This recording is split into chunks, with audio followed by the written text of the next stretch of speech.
misrepresentations, let's just put it this way, which, by the way, is not necessarily unique to this president.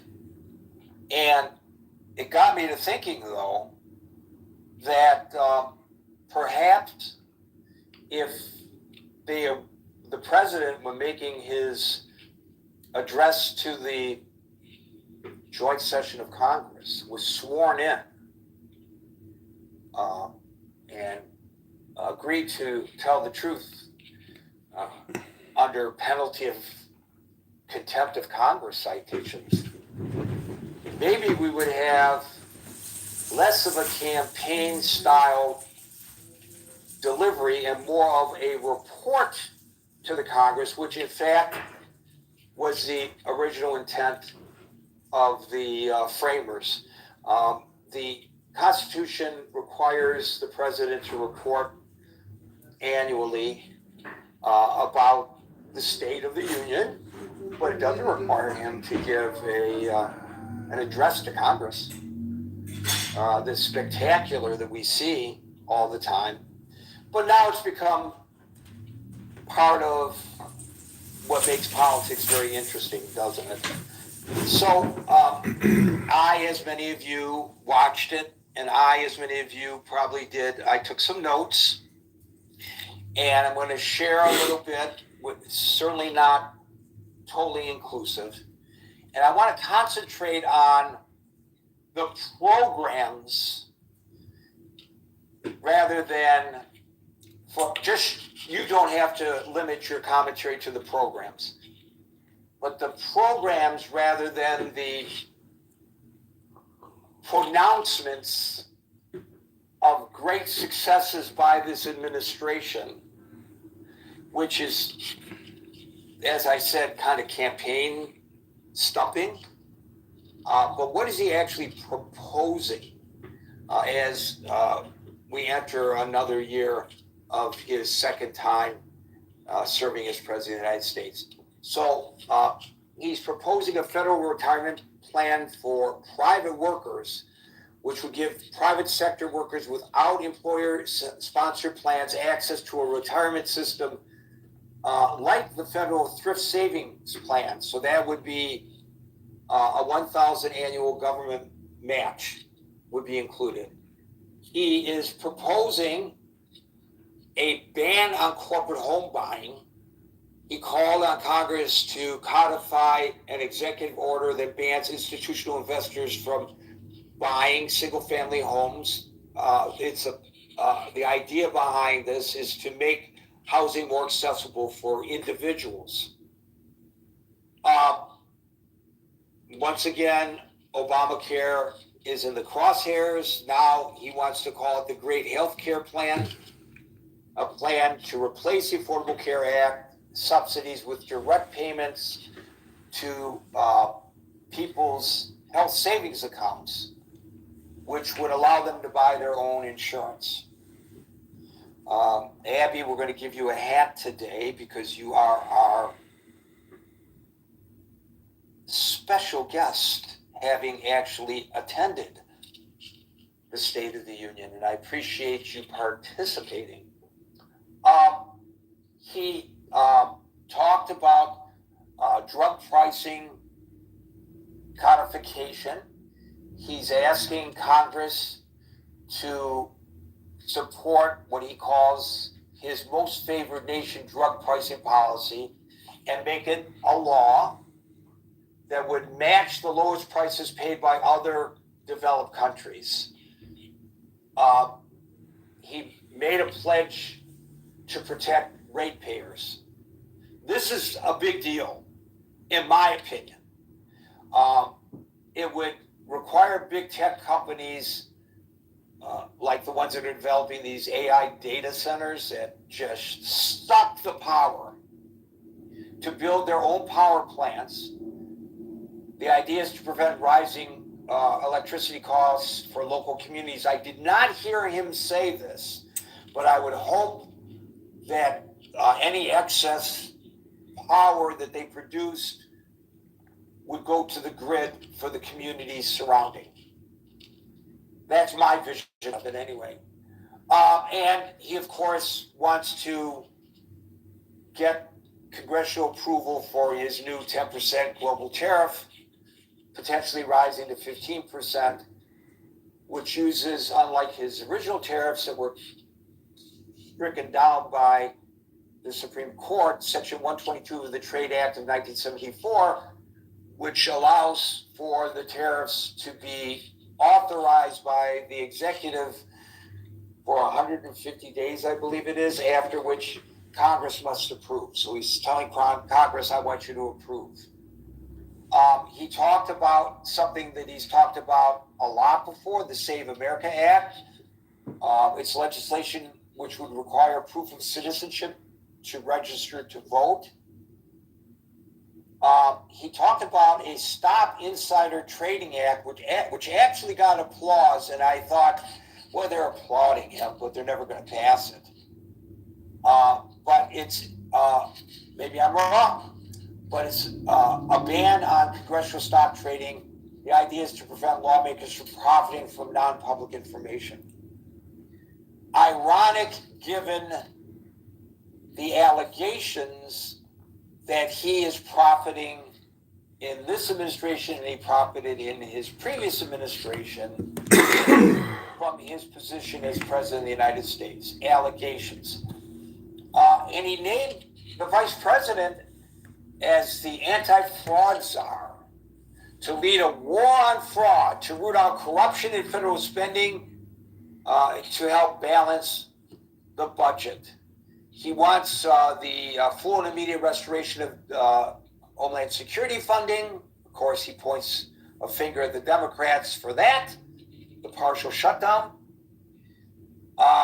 He announced approval of a $1 trillion military budget. And maybe most importantly, he stated he would never allow Iran to obtain a nuclear weapon. And he said that military options were being weighed amid the ongoing crisis. So the State of the Union address was the longest in history, 1 hour and 48 minutes and a few seconds.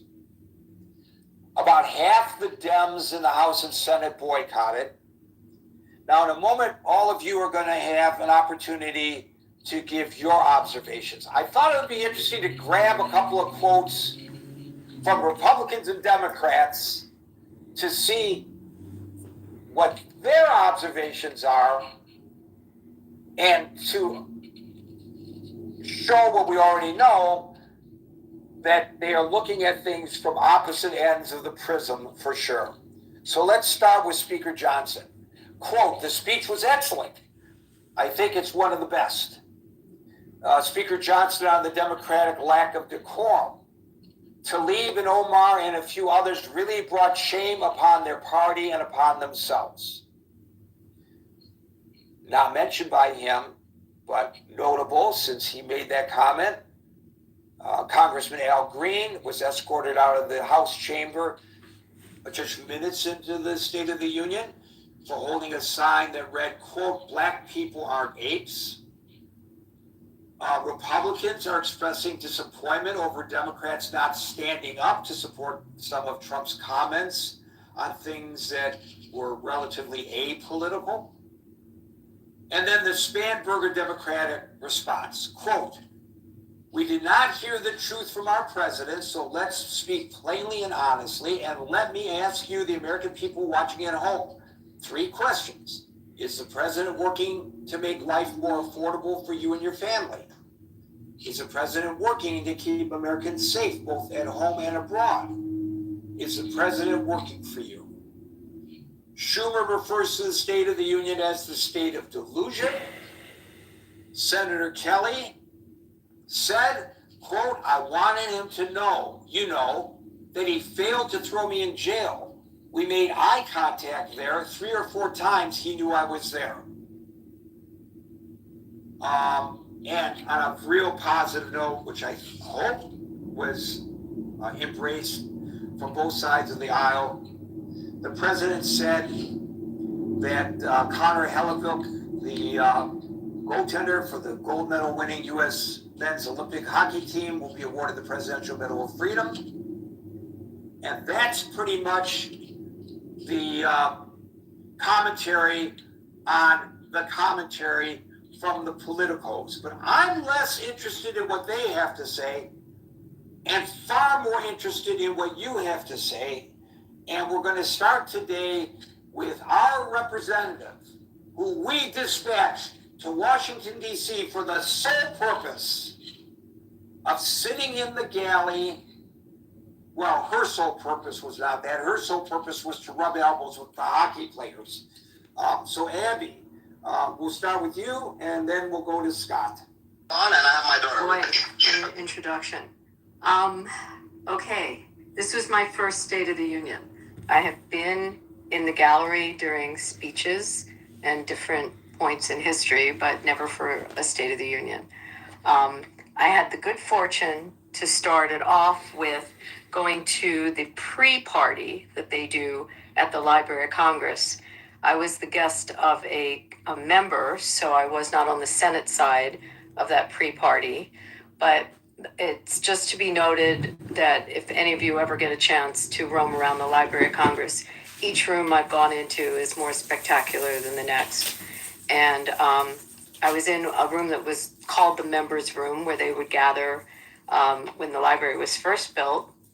And we left there and went through the underground tunnel into Congress. So again, that's just a side note that it's a very cool, interesting of our history and what's in Washington, and definitely worth checking out if you're there.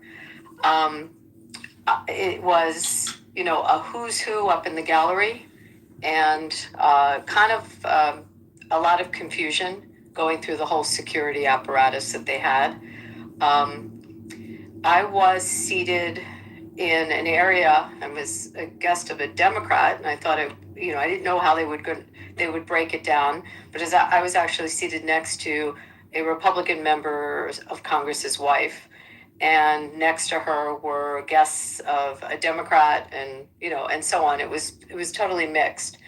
I sat on the front row, and I sat with pretty much, I don't know if you remember how everything laid out, but I sat right by where Talib and Omar were. I was actually the gallery right above them. So one of the things I will say is, when I started to see how animated and everything that they were doing, whatever photographs were taken of my gallery section, my face was usually looking at them, because I just was in just utter disbelief of what I was seeing. So I tried to see the reactions in the room of some of the people as he was speaking, but a lot of my attention was as they were having their antics. I did watch Green as he was escorted out. There's something I noted that I kept looking in the press today to see if anyone picked up on this, but he had his sign. When The Trump Senator came Green in, he is was yeah kind of monkey because he pushing had the a Senate. sign It's almost no into the president. black men are They not pushed apes, him and they don't away. know if I don't it know if is. any of that got on TV. But ultimately, someone from security came over, stood next to him, was like whispering in his ear, talking to him. I have no idea what was said. But then 3 members of Congress from Texas came over, and you have to tell me, Gary, if any of this got shown on any of the TV footage, came and stood in front of him. One I recognize was the member who represents Fort Worth, but there was 3 of them, and they kind of blocked him. And then there was kind of a bit of a movement between the 3 of them and him with the sign. And then next thing you know, security was escorting him out. So, that was literally right in front of me. But I thought it was pretty interesting that they must have known I'm sure they knew he was doing this, because they prearranged that the 3 members that would block the sign were also from the Texas delegation. So just wanted to add that. For me, notably, I'm not going to rank the speech. There were things that I loved, that I stood up and loudly applauded. And there were things that I squirmed. I saw people around me squirming and just, a concern where he was going to go in the speech. When the hockey players came in, I was praying that would be the unifying moment. I thought if anything could do it, I didn't know all the awards that were about to happen, but I really had my hopes that everybody would stand up loudly with that hockey team. And majority did, but there were a number of Democrats that did not. I didn't, and so that was also interesting what you said, that it was half of the delegation, because it seemed it was pretty packed on that side also. It wasn't like lots of missing seats. So curious what the final number was. I'm curious too, because that was what was reported pretty extensively at the beginning, but maybe more people came in ultimately than they were reporting. So I don't know whether that's accurate, and I should have been more clear about that. Yeah, it didn't seem like half was missing. I mean, it was pretty packed there. There were a few Republicans, like Kat Carmack, that purposely were over on the Republican side. Also, like I noticed, Mike Lawler was sitting with Josh Gottheimer. There were some that are friends with each other, and so he was over on the Dem side. There are certain Democrats that stood, I wouldn't say 100% of the time with the Republicans, but John Fetterman was up and applauding a hell of a lot. And there were some I would say some of the senators were joining in.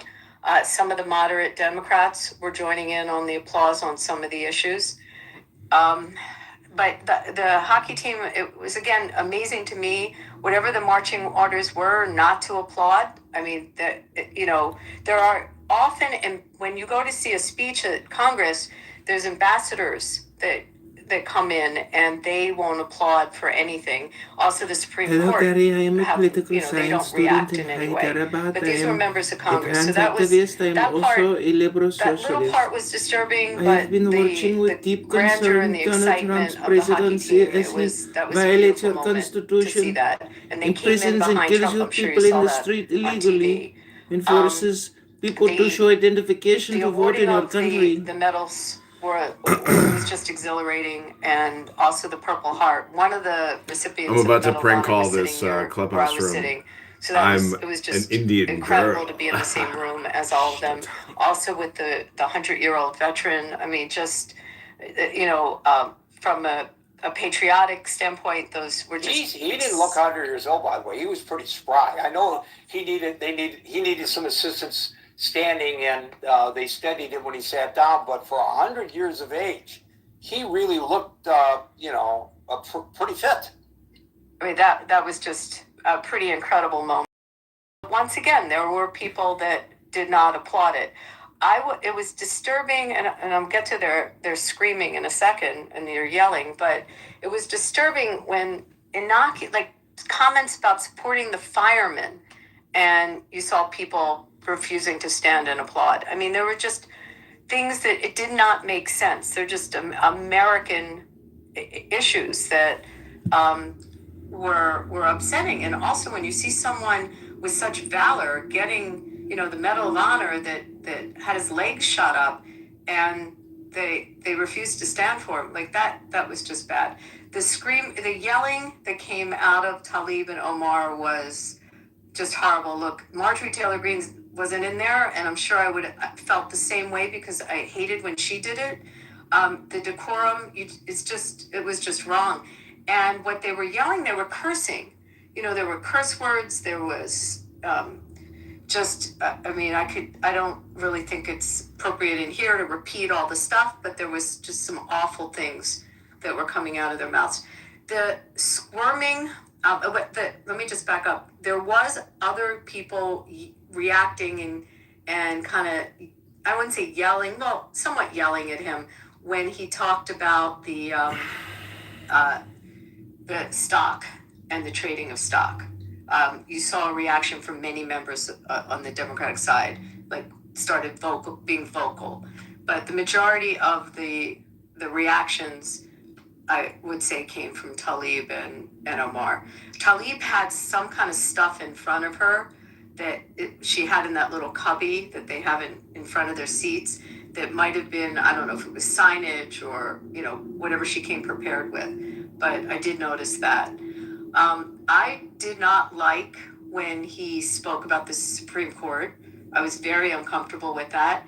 And that's where I'm noticing other Republicans who were around me that were also clearly uncomfortable and, in that kind of a squirming sense of please don't go there. Just please don't go there. And that I would say was an uncomfortable moment. I thought that he would speak more about Iran than he did. I actually was hoping for an even stronger statement about it. I loved that he talked about the hostages. Obviously, I was up and cheering on that one. And the first person I noticed up before even the Republicans was John Fetterman. I mean, he was just ecstatic with that. And, go through the different points of contention. Indian girls on the stage! Indian girl! Where you saw the moderate Democrats in the room joining in with the Republicans. And that actually felt really good to see.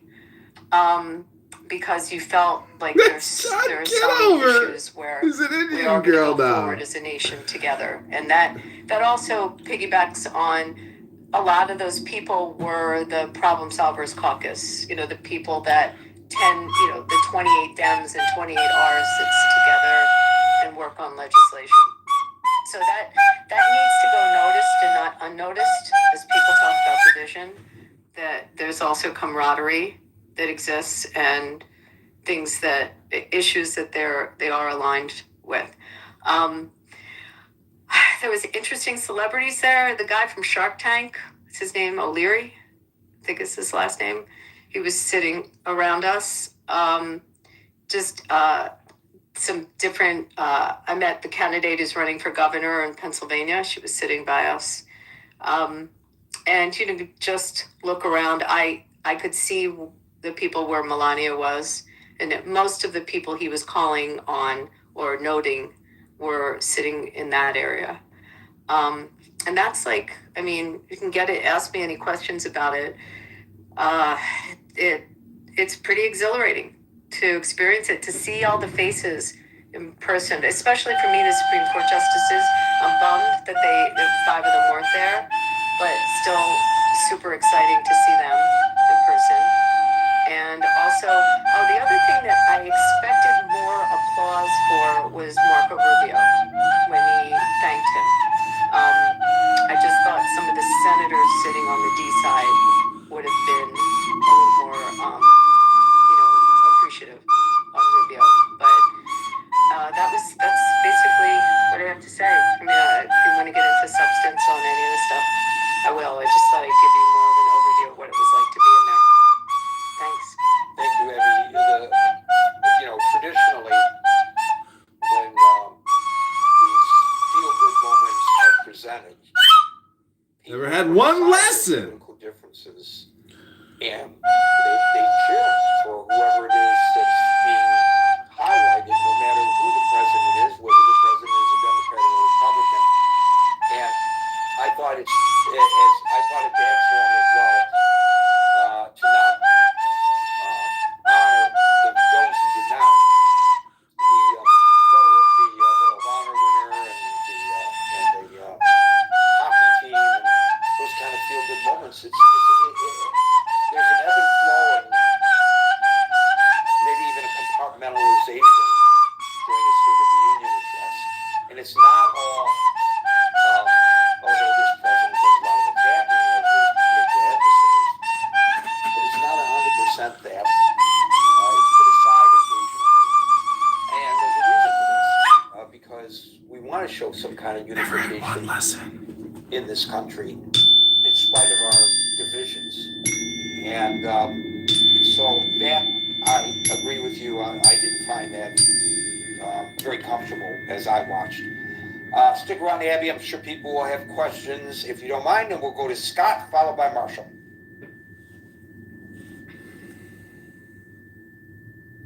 Oh man, the order is there. How did I get put up there so early, guys? All right. Well, it's nice to do this blow by blow. Thank you, Abby. Fantastic. Always nice to hear live correspondent from the Great Critical Thinking Forum. Yeah, I mean, look, overall, I fell asleep during the speech, largely because I get up early, but had to go back and dial in this morning. As far as specifics, I mean, look, there's stuff that all of us we're gonna, as Abby said, even she was squeamish at points. But ultimately, I think this.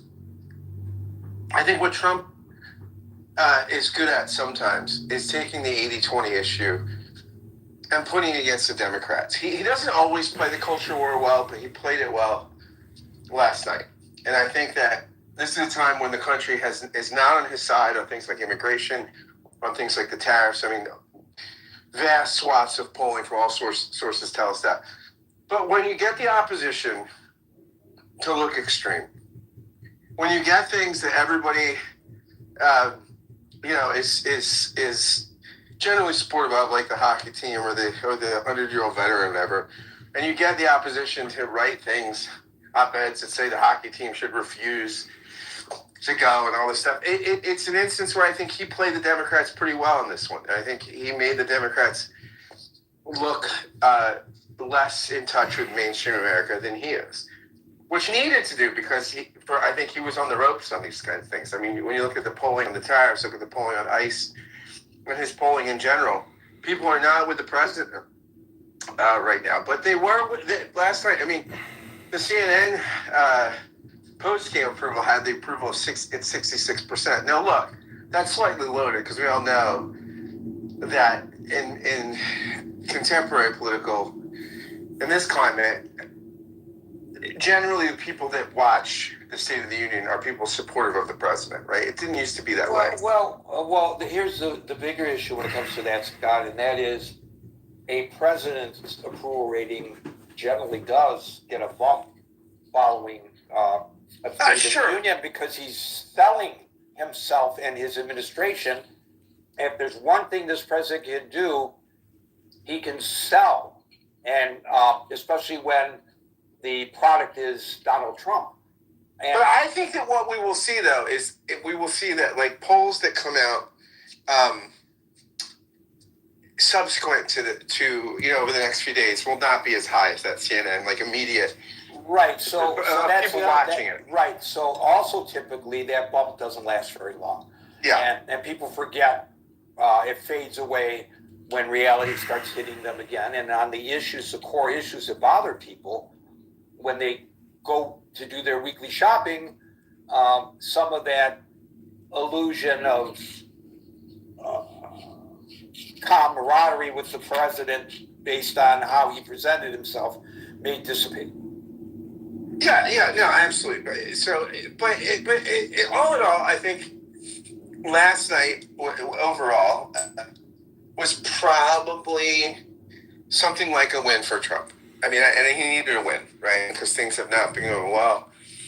So I think last night was a bright spot for the administration in what has been, a news cycle that's not been bright. So there you go. What about the various assessments that I, as I said earlier, purposely didn't go into because it's just difficult to go point by point. But I'm sure everybody saw and heard things that they kind of went, huh? I don't think that's actually true, Mr. President.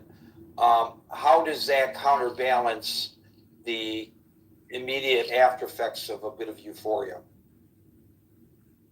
Yeah, I mean, I think fact checking isn't what it used to be. And I think people will go into their silos and people will look for the confirmation bias they want. So I don't know that the fact checking and the sort of that sort of journalistic homework will make a big difference. Thank you for that, Scott. We'll go to Marshall, followed by Howard.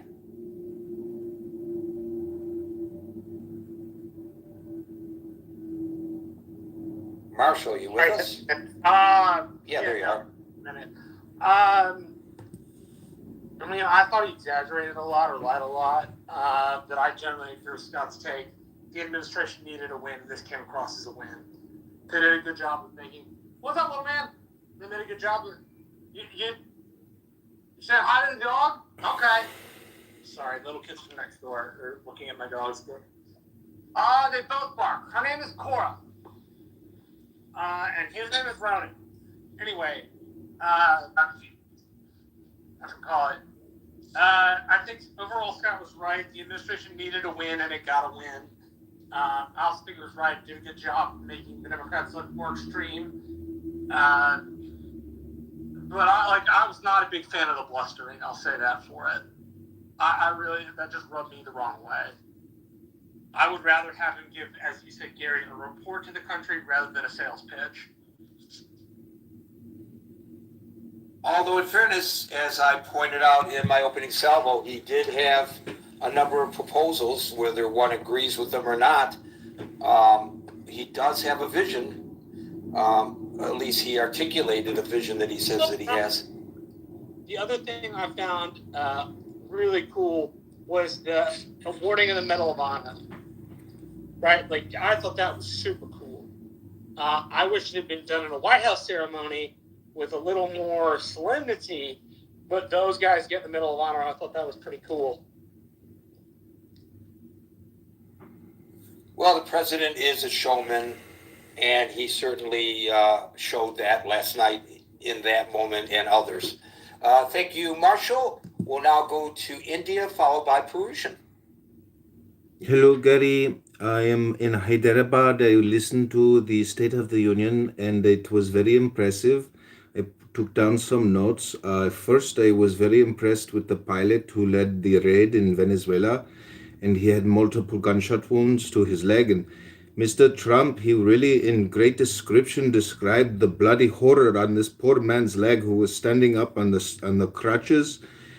Also, the Coast Guard rescue diver who so bravely saved 150 people. Also, I will say that the Army pilot got the Medal of Honor, which was remarkable. And the Coast Guard rescue diver who saved 150 girls in the Texas flood was remarkable. Also, Trump said that he got NATO to increase spending from 3% to 5%, which was impressive, because the U.S. national deficit is very high from spending over $1 trillion a year on the military-industrial complex. Also, Trump clearly framed the Democrats and said that they are the ones responsible for the border crisis and the million illegal alien criminals who invaded your country. Also, Yes, but I just want to point out that is inaccurate based on the fact checking that I read today. But he did say that. You're correct. Also, the little girl that was nearly killed by the truck driving 65 miles per hour into the back of her car, nearly killed that little girl, and that little girl was there. That was very exciting to see that she was doing well. And in summation, America, in the State of the Union, America is very strong, and Trump is America. And I am from India. As a trans man, I am concerned that America is going to stop supporting the LGBTQ and trans community because of Donald Trump and who the Republicans and conservatives are, who are a bunch of racists and bigots, and they are very nasty people. And the Democrats must do everything they can do to try to get Donald Trump out of the White House, and that means impeaching him. And I am sorry to say that the one thing that Mr. President Trump did not talk about are the Epstein files. And the Epstein files continue to show a network of sexual predators, including Bill Clinton and Bill Gates, And Bill Gates. Well, we do not know that Bill Clinton and Bill Gates are sexual predators, so I have to stop you there. Just because their names are in the file does not mean Gary, that they Bill are Gates. sexual predators. Bill Gates today admitted that he had affairs with 2 Russian women, and Yes, these Russian women. Women, and a lot of men have affairs. I'm not saying that that's excusable, but a lot of men have affairs, right? Well, You probably know people who have had affairs. I am a gay man, and I have affairs with many men, but I am also not friends with Jeffrey Epstein and billionaires who go around trafficking children. But that doesn't Because mean that Ghislaine everybody Maxwell, who is a friend of Jeffrey Gary, Epstein. Ghislaine Maxwell is in jail for sexual trafficking. Okay. Thank you for that. You're correct that you did not mention, and there were some of the survivors in the gallery, and he should have mentioned it, in my opinion, as well. Abby, did you want to jump in there? No, it's actually interesting because I was looking around, trying to figure out where they were sitting. There was, by the way, there was one thing I did want to mention. There was one arrest. I don't know if you guys saw that happen. They did arrest one person in the gallery. That was Ilhan Omar's guest. And she was protesting, wouldn't sit down, and was just I was not in the gallery I was in, but was protesting. The security asked her several times, and then they removed her. I think that if I were a guest of a member of Congress, although that member of Congress might have endorsed what she did, but I endorse that member of Congress, and I'm mortified.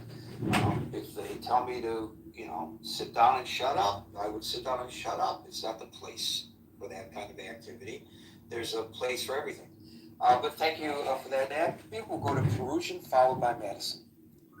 Hello, Gary. Hello, everybody. Actually, I just came up with more than a question as own analysis about how the State of the Union speech of him was. As you, of course, I think understand, as a person with Iranian roots, I'm interested or very curious to understand what is your thinking about. Well, I want to let me turn this tables and ask you: were you surprised, as Abby and I were, that he gave scant attention to Iran? He mentioned it, but he didn't really. We were told by the White House before the speech that he was going to lay out his plan for Iran, and then he didn't. Were you as disappointed as other observers who are not Iranian about? No, honestly not. I am mature enough to understand that such a step is also important to... are deployed toward Iran. Tensions are rising, and the 2026 midterm elections are less than 9 months away. Well, who the hell was that? Ching. I was checking. I listened to something else, so don't worry about it. I'm finished. I'm not going to steal your time long, but I've heard, of course, what he was saying about his will to not allow Iran to be atomic or nuclear power, country with nuclear capacities or that. But the Iranian government already in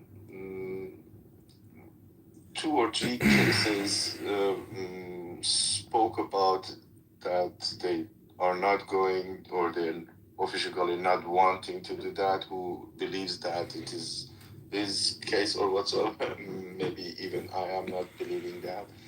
But my question to you, dear audience, or dear speaker, is what is your analysis? For me, it is important and interesting to know what is your analysis, your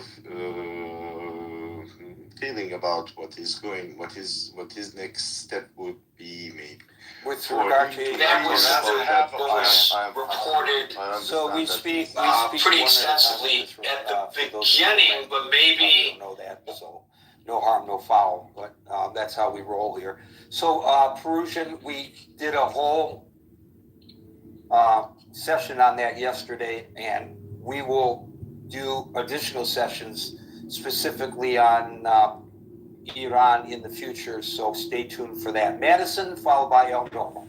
Can I go after that? You can go when I get to you, unless you keep interrupting, and then you can't. How's that for an answer? Madison, followed by El Domo. Sir, I did not interrupt, but go ahead. Hey, Gary. Yeah, that's the way the rules work in the room. Thanks for the room. As always, Gary, I wasn't really impressed by the speech. I know that some people were. Thought it was well polished. And it was kind of built on distortion. Like the real things got twisted just enough to sound like wins that don't actually exist in everyday people's lives. A lot of people supporting it will admit there's no real substance, but I guess they don't care about that. As long as it sounds strong, it looks good, feels like a win, and that's what this was built for, optics. The Democrats acting out, I don't agree with that. Don't give them a shot. It's harder. But also, you don't get to stand up there and call everybody else liars and then expect respect for the truth. That's kind of crazy to me. And it's crazy that the word decorum would even come out of any Republican's mouth, period. So some of the things that stood out to me were when you talked about drug prices being basically. I'm sorry. You can think your colleagues are wrong and still expect decorum, right? Just because Joe Wilson shouted you lied doesn't mean every Republican in the chamber approves of that behavior. Well, I was talking about the administration itself and the things that he does on a daily basis. You want to? What's Anything? that Do you have want to to? do with people cursing Can and I screaming? finish my submission, please? I don't think that's how this room works, but No, that is how this room works. Fucking Marshall interrupts everybody. That's what Marshall does. Yeah, I mean, I was reporting on people cursing and screaming. Hey, Shake, are you on the return flight which right now? occurred a lot. Not just So yet. that was when I used the word decorum, and I'm also a Republican, and I would call out anyone doing that at the State of the Union or in the chambers It's of possible. Congress. It's In that possible, kind but of I haven't form. heard It anything. was very inappropriate and very distasteful, and they were also cursing, a lot of cursing. So I'm the one who used the term, and that's why I used it. Are you hearing anything positive from everyone else about the State of the Union? Madison. Yeah, there's some positive things. oh no, you got the power. Keep it. Oh, you don't want to talk? Okay, we'll go to El Normo. El Normo, followed by Hermes. Aha, yeah.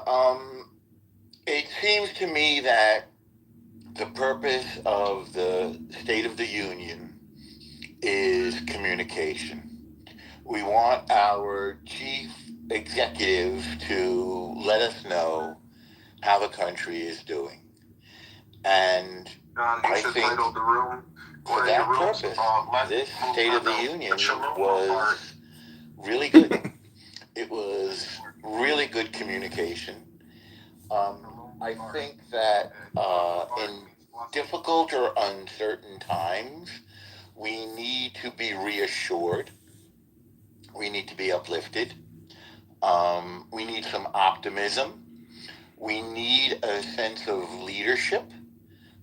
We need a firm hand. And the president seemed to project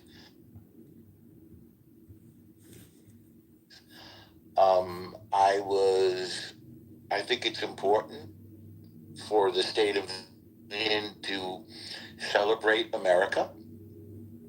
He did that. I think it's the president is a showman. Somehow he figured out that showmanship is an essential quality of a leader. And this was a good show. I was delightfully surprised by the hockey team appearing, the men's, obviously, Olympic hockey team. I was thrilled, actually. I was moved by the 100-year-old. I think he was a congressional medal, no, it couldn't have been congressional. The Presidential Medal of Honor recipient. No, it was the Medal of Honor. Oh, it was congressional. Yeah. Okay. Well, I was very. Medal of Honor. That gentleman. I said 2 people received the Congressional Medal of Honor. Right. That was 100 years old, and the pilot that flew the lead chopper into the Venezuela rig. Right. Really moving and really important, and insufficiently, I think, celebrated in our usual quotidian lives. Did you see the smile on that 100-year-old man? I mean, it was just really, really moving. There were also, in addition to those moving and emotional moments, there were some, I think, manipulative moments. I don't know why having the mother of a girl who passed away stand up and be applauded. I don't get that. Maybe that applause is a nervous reaction. I'm not in favor of demonizing immigrants and saying or implying that they are criminal.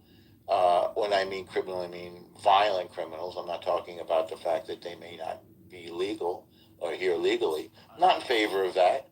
But if the president is, I think, one of the most responsible for putting immigration on the agenda, and having tried and failed to harm it congressionally, he is, I think, executing his mandate to enforce immigration law a little bit more stringently than the previous administration.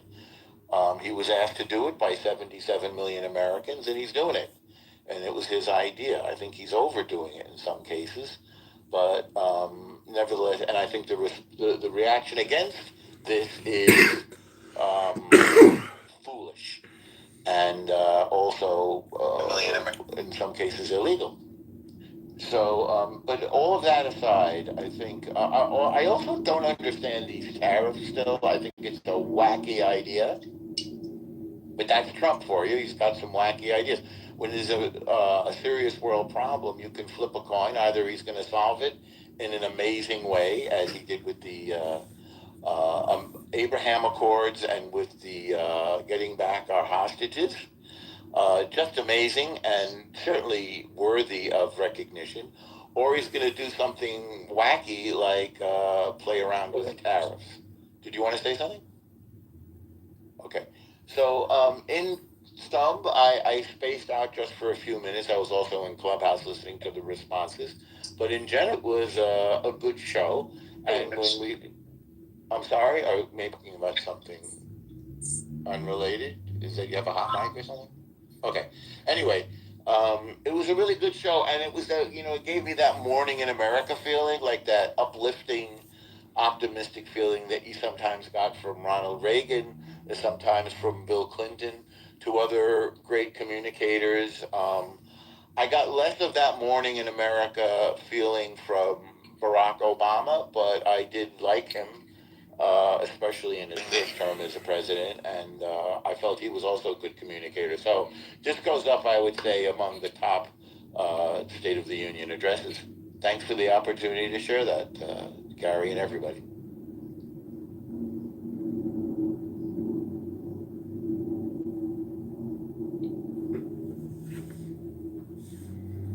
Hermes, are you there? Yes, sir. I was just looking for the cue. Thank you, Gary. Good evening, everyone. I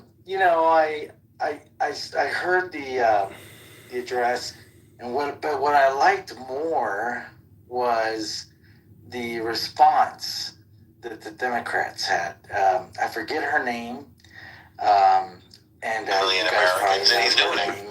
But when she got up there, Virginia. You go on to the response. Give us what you think of the actual speech, and then talk about the response. Sure. So I think it was full of fluff, for lack of better words. I I think the people that had received awards, that's always a good thing. I would have loved to have seen the volunteer rescue workers that saved people in Texas and in California, especially in Texas when we had that, the flood, right? Because there came a lot of Mexican rescue workers came over the border to help us. That would have been nice. I don't know if there's some kind of award that we can give to immigrants. Marshall might know, but that's my 2 cents. Thank you, guys. Thank you, Hermes. We'll now go to Murad, followed by Ching. Gary, via respect to Marshall, Scott, Abba, and Howard. Gary, the admirers and appreciations was so great by President Donald Trump. But if I want to give an score to Donald Trump as the President of the United States, I give the score 60 because and the lizard. score 17 is acceptable for the United States president. To crunch these snails. In comparing with the to move the snail State of the Union of 2015, it was 60, You'd be surprised and 2015 was 90. Cute. The prime example It was 60 and 2015 was 90. Although in the However, the presidency of Donald Trump is 90 and the presidency of Barack Obama was 70. But people were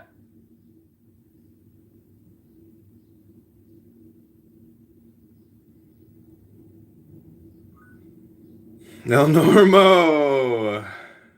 El Normo. Great clip there. I clipped you.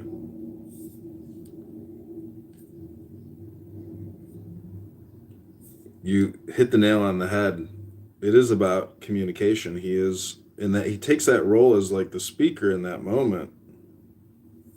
And he's got Johnson and JD behind him. What do you think about him saying JD's now in charge of fighting fraud, waste, and corruption to help balance the books? Can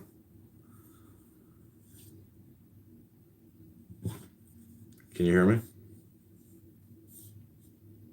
Sorry, I was muted. Great idea, no? Why not? Isn't that Kash Patel's fucking job? I mean, the vice president. I mean, it kind of seems like the vice president is like this, like, it seems almost like degrading in a way, like what do you really do as the VP? I mean, I know you cast, tie-breaking votes in the Senate, but it's kind of like don't outshine, the master type of position. And so, like, what does that mean? He's the czar as the VP? Like, that's not typical, right? Well, I think every once in a while people try to give the vice president something meaningful to do. I mean, look at Bush and Cheney. Mm-hmm. Well, then at least they're getting on along then well, right? Like I think it's important to have your VP pick be your best friend and partner. And you could tell with Biden and Kamala, they weren't even on talking terms. Like he couldn't deal with her, and she, Is that true? You don't think that was true? I thought that was the truth. I didn't know. I thought that's what was happening between the two of them. Like they just avoided each other because they. I mean, she's an impossible person. She was so rude at the Kavanaugh hearings that I thought they should have just pulled the plug on her, like turned her off her mic. She was trying to stop the Kavanaugh hearings from proceeding. I remember. I was just shocked. And she was a new senator then, and she didn't seem to know she didn't get the social cues, the social. She didn't have the social skills right. She just kept interrupting and trying to shut it down. And she seemed like a difficult person to deal with. And there were reports of that. And again, her whole staff at some point or at different points quit. So again, I don't know, but on the other hand, Biden also seemed to have had a stroke or something and seemed also a little bit out to lunch. Yeah. So I regret that. I really do. I had high hopes for Biden. But I guess he reached his glass ceiling. Anyway, what was I thinking about? Yeah, it was good communication. I guess, actually, I probably was giving you a shout out when I said it's about communication, right? Because that's your thing. Yeah, if you have my clip, I'd love to have it. Yeah, I'll send it. Yeah. Thank you. It's very thoughtful. I guess bouncing around the app, looking for a good conversation. It's interesting. Nobody ever calls President Trump John, but it's part of his name. And not many people know. I mean, you hit the nail on the head. He's a showman and he's a salesman, and he sold it last night. That was a master class in communication. It was tremendous in that regard. Tremendous. Yeah. And, John in Greek means Hermes, and Hermes is, the god of communication and intelligence. So from like a packet perspective, like he delivered the goods and he framed the Democrats, and he does this like whisper type of cute, like a bridge to the next statement and concept. And with repetition. Yeah, he's basically like a musician, and like he's got some mechanical problems, but for the most part, totally coherent. Hit a lot of nails on the head, knocked a lot of balls out of the park, and I'm just a fucking Animal House. Like, what is up with the guy who looks like a monkey pulling out a sign saying African Americans are not monkeys? Like, Al Green. That's Al Green of Texas. That's the second time he's been thrown. Is he deranged? No.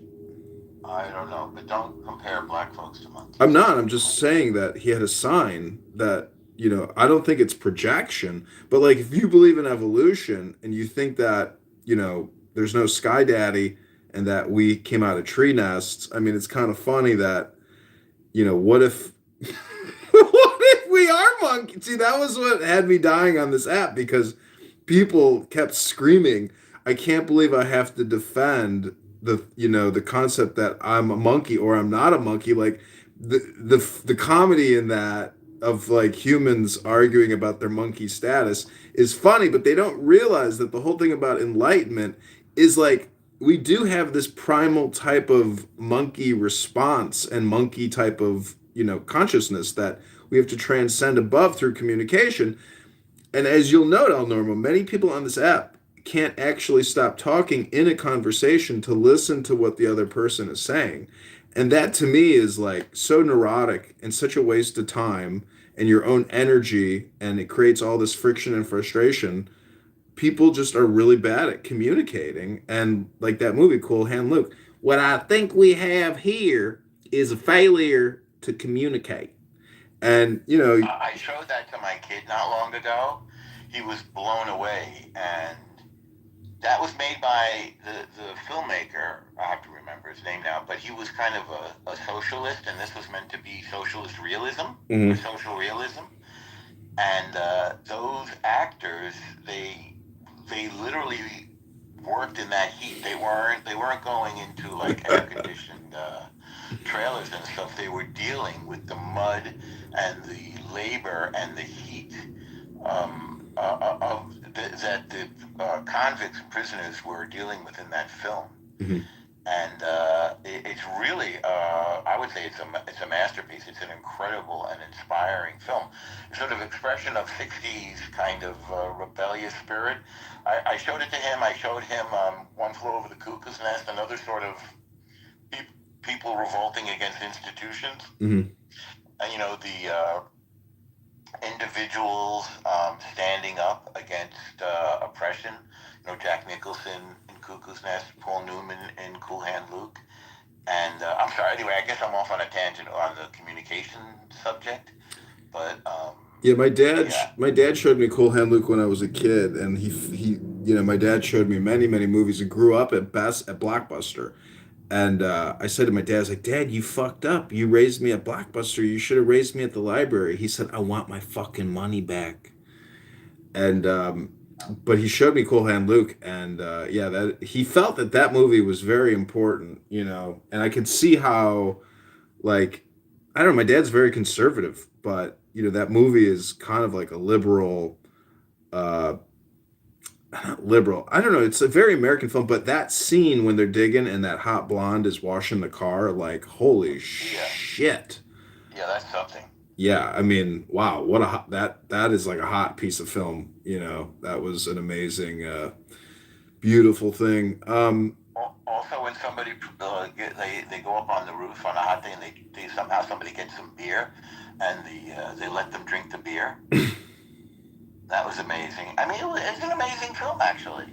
There are a lot of amazing things. George York does a tremendous job. Paul Newman does an amazing job. Yeah. It's a tragedy, you know. It ends with the death of the hero. It's an impressive film. It is. It is. Cool Hand Luke. And that's an okay way to educate you. I think he did a good job. I think your dad did a good job. My kid doesn't like to necessarily read, although I think he's coming to it on his own. He writes well, but he doesn't particularly care to read. And I think this is, you know, movies are a very effective and powerful form of communication. And let's celebrate your dad. Yeah. All right, I'm going to bounce around now. Thank you for having me here. Okay, thank you, El Normo. The great El Normo! All right, thanks.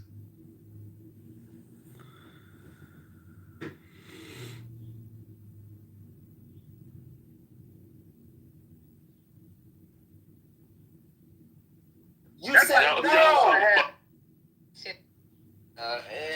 You love Monica too. Don't you? Yes. That's okay. I'll take that. El Normo. Act your age, not your shoe size, Goo.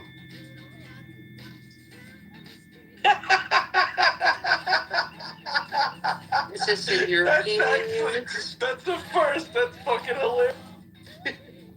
What do you mean it's Speaking of boomer on stop. a daily basis, my brother.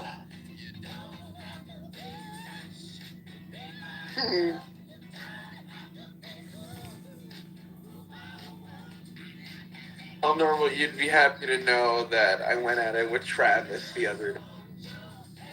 What a schmuck this guy is. Yeah, he's an idiot.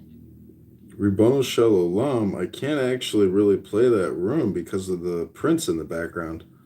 Motherfucker.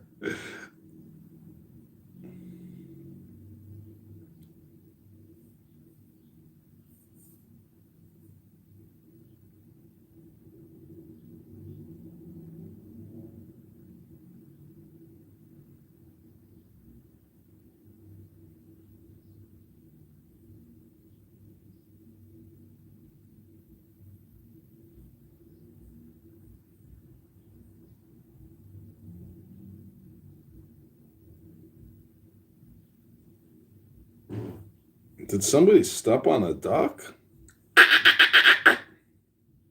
Shouldn't have eaten all that salad.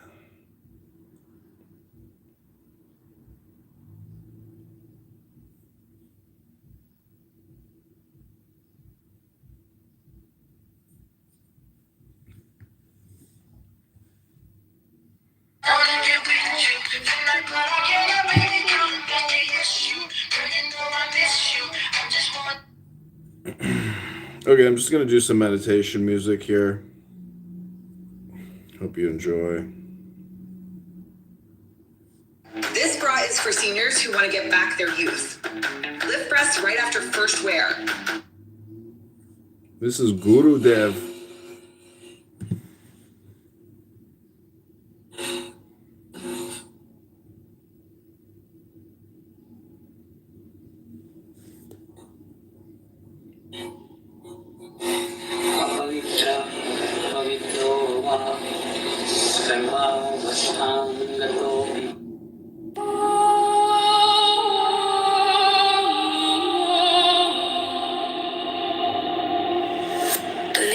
one secret, an ineffable Lord,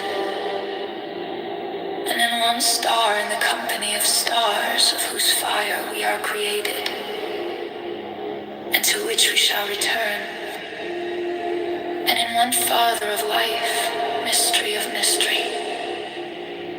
In his name Chaos, the sole vicegerent of the sun upon the earth, and in one air the nourisher of all that breathes.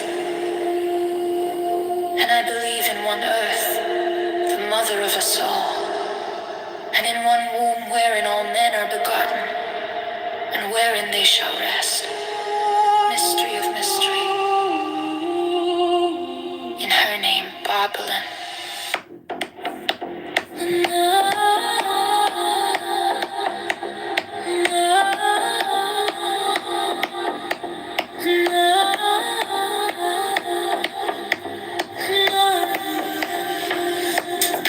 And I believe in the serpent and the lion.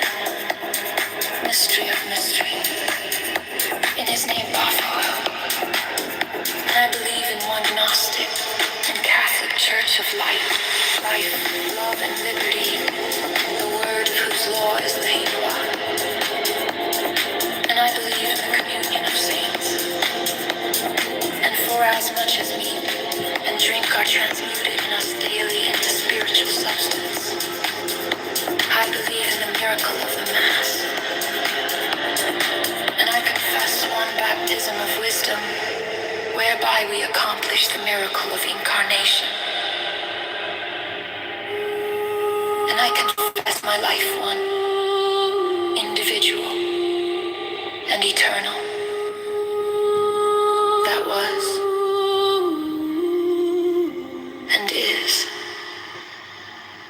and is to come.